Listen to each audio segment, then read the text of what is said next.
It's in my roots to work as hard as I do. Been on the money train looking for more better blues. Them school days, no class act, I was breaking all the rules. Life's a boomerang and I had nothing to lose. Another boy in the hood is how it come across. I feel like Dr. Doolittle, but the money talks. They yelling he got game, I'm not the wonder ball. This just some fresh soul food for every one of y'all. Yeah.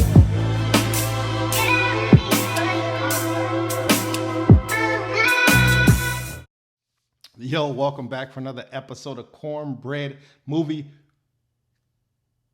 Review. Come on, man. Y'all know what the vibes is. Make sure y'all like and subscribe to the channel. Come on, man. Stop playing with me, man.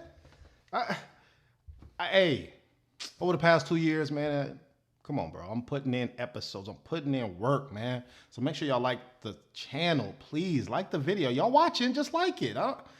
You know what I'm saying? If you feel like I could work on something, man, write in the comments. Come on, man. I interact with my people, man. So thank y'all for coming back for another episode. We are doing a movie review today. This week, we are going to discuss this sneaky movie too. Sneaky. This is a hidden gem. Guy Ritchie's The Covenant. Ladies and gentlemen, it is out now. It is in theaters. It's also rated R. If you're new to the channel, understand I do each movie review in 5 different categories: acting, cinematography, storytelling. Did I get what I bought? And then is it a must-see? Add it up, spits out a Cornbread movie review. I rank all my movies, and then guess what? I'm gonna leave y'all with a forgotten movie. Come on, man, I ain't playing with y'all with that. So first category, let's go over acting. Jake Gyllenhaal, ladies and gentlemen, man, he's sneaky good. he's sneaky, man. He plays the leader in this movie. He plays, I don't know, I forgot his rank in the military in here, but he plays the person where I have all my troops and I got to protect them by all costs. But we have a mission that we need to accomplish and I need somebody's help. So he's very confident in his answers, but at the same token, he has a dangerous job. You know, they're looking for explosives and firearms in Afghanistan, which we'll get into everything like that. And then later he has to flip that where he has to deal with PTSD and what his traumas that transpired over the movie that we're going to get into as well. And I think he does a great job in flipping those traits in a man and or just in anybody on what they had to deal with trauma, but paying back a debt that they feel like is in their heart. And then you also have Dar Salim. What? Hold on. What? Bro. I think he was in a couple episodes of Game of Thrones, but he's more of a newer actor. Now, this individual plays the interpreter in Afghanistan. So the military comes over. Well, I'm going to get into all that in storytelling, so don't worry about it. But he plays the interpreter, and he's also playing a person who's, let's say, looking for revenge. He has to struggle with loss, but then he has to be brave. And then he has to say, look, I tried to tell you in confidence, if y'all trust me and believe in me, I got you. But if not, these are the situations that we're going to get into. This man is a warrior. This dude's a beast. And I like how these two actors had a whole conversation without saying one word. Imagine that. It's just basically off of facial expression and body language. It was poetry. And then I love how you have two alphas trying to jockey for position. To me, I feel like Salim's character should deserve an Oscar for supporting role, for a supporting actor, bro. That's just me. He did a phenomenal job. I was highly impressed by this individual. Everybody else did their job too, but those two individuals, obviously they're friends now. It's based off a true story. So for me, acting's gonna get a 5 out of 5, bro. I was highly impressed by those two and the rest of the cast. All right, next category, cinematography. So the movie's an hour and 55 minutes, so it's not very short, but it's not very long either. I think the budget was 55 million as well. That means it wasn't a lot of advertisement for it.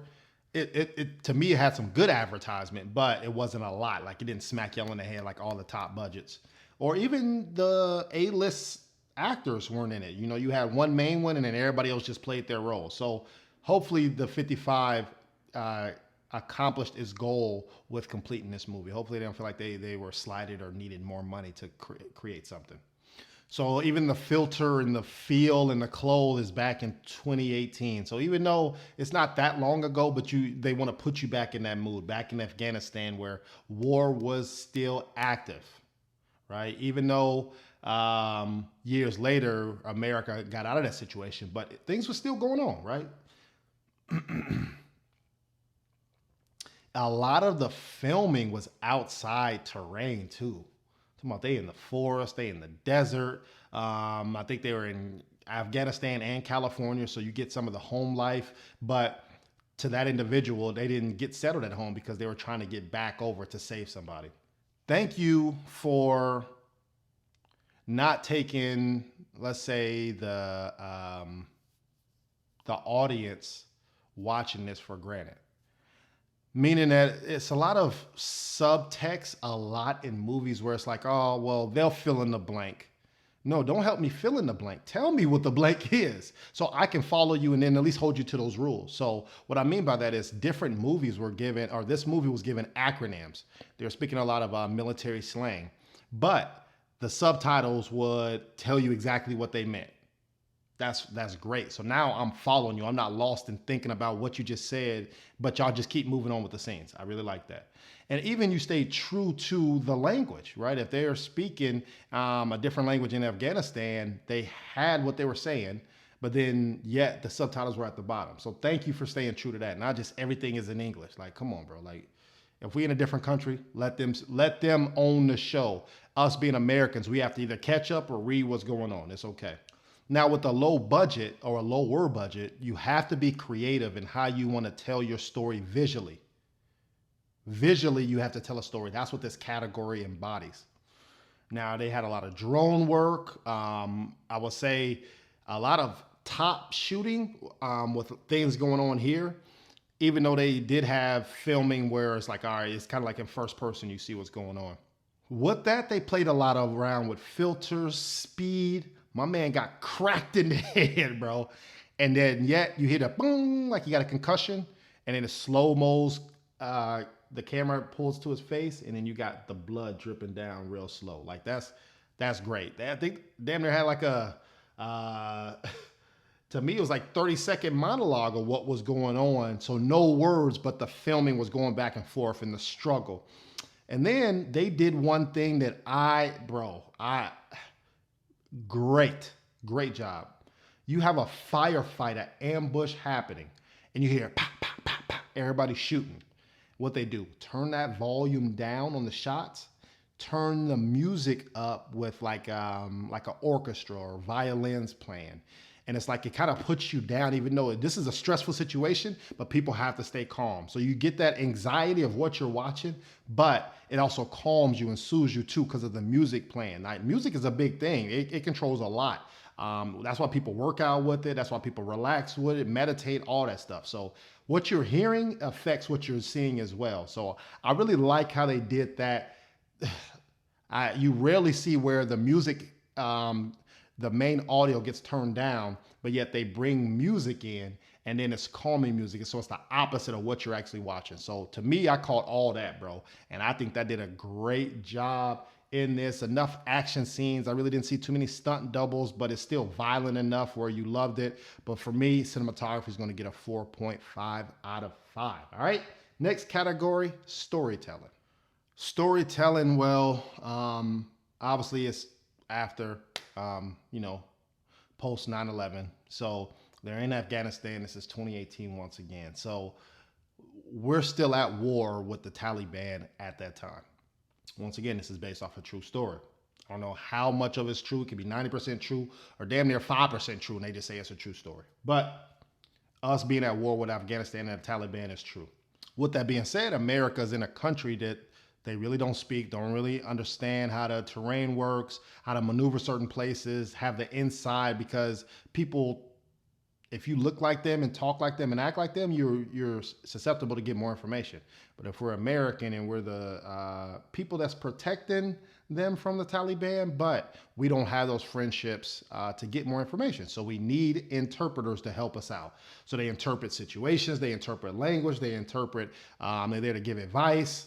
They might pull some strings and know some people and certain things like that. So they're needed. So Salim's character is that person for Jake Gyllenhaal's character.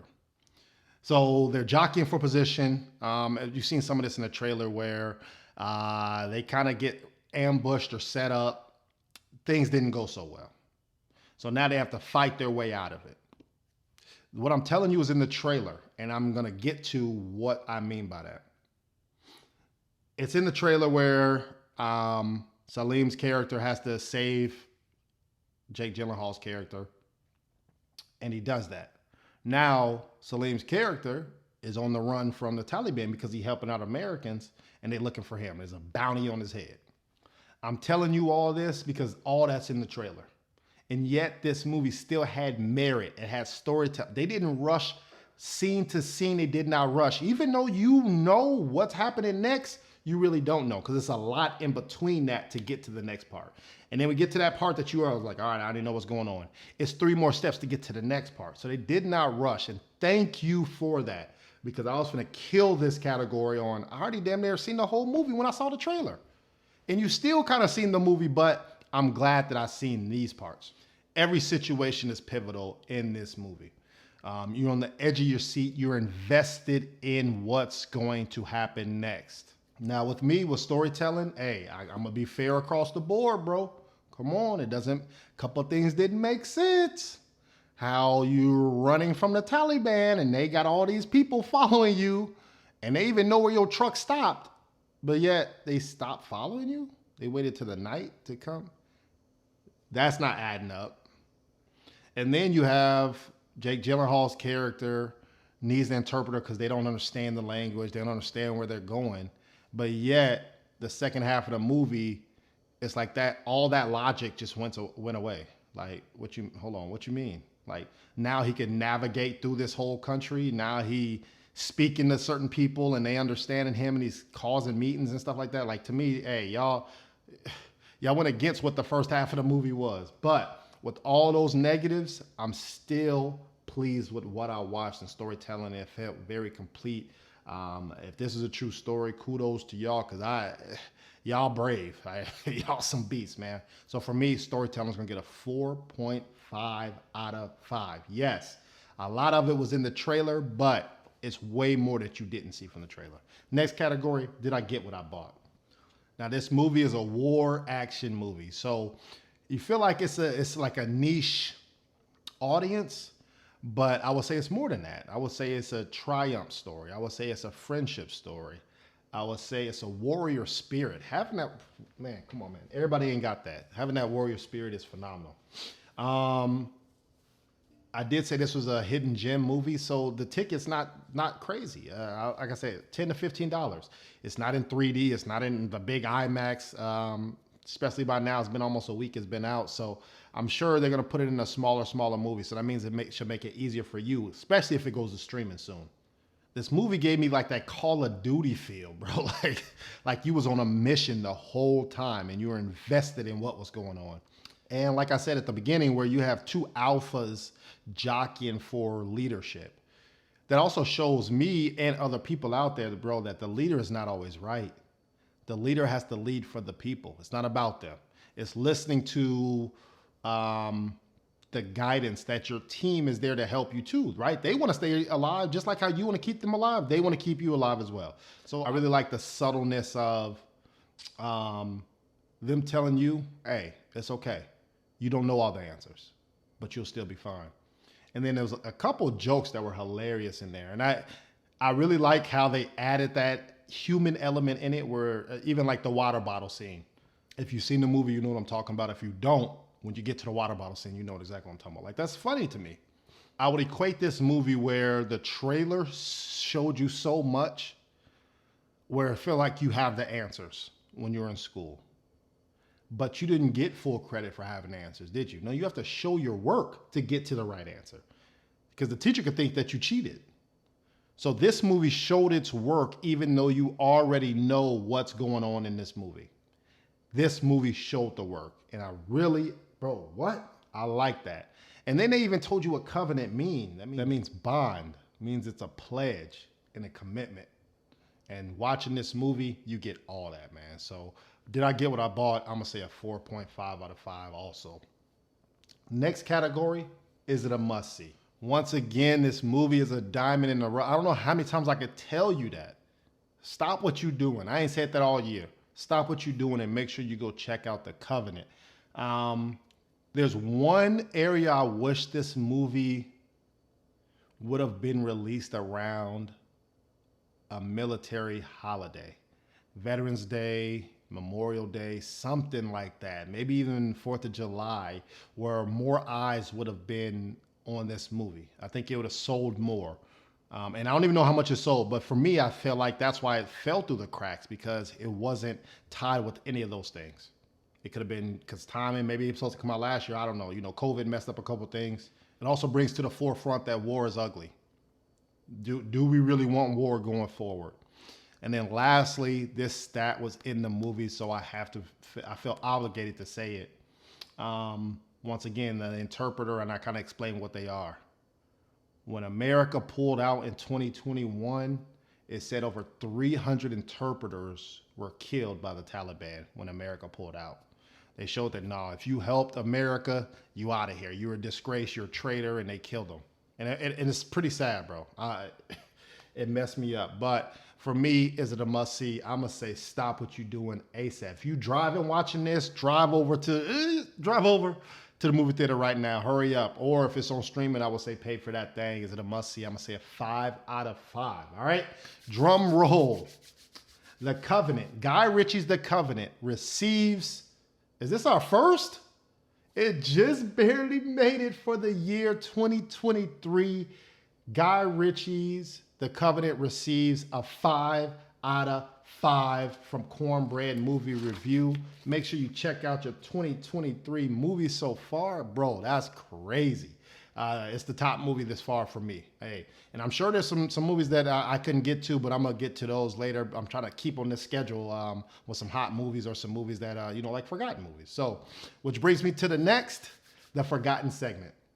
This is the type of movie where you forgot about, never heard of, or you definitely need to double back and watch it. You free on the weekend, you be like, oh, what's a good movie to watch? Watch this movie that I'm about to tell you, okay? So this movie came out in 2017. I actually was with them when they were filming it. You know what I'm saying? It's pretty crazy. Everything filmed in Atlanta, man. But this movie puts you in that mode of, it's different from Fast and Furious, but it still got some bank robbing in it. And that movie is Baby Driver. Baby Driver, ladies and gentlemen, has Ansel Elgort and Jamie Foxx. They doing their thing, a lot of comedy, a lot of action, people dying, and just being different is still good. It's okay to be different, man. So if you've seen Baby Driver, you know exactly what I'm talking about. Make sure you check out Baby Driver. Make sure you check out The Covenant. Make sure you check out Cornbread Movie Review every week. I holla at your boy. Make sure you subscribe. I love y'all. Peace.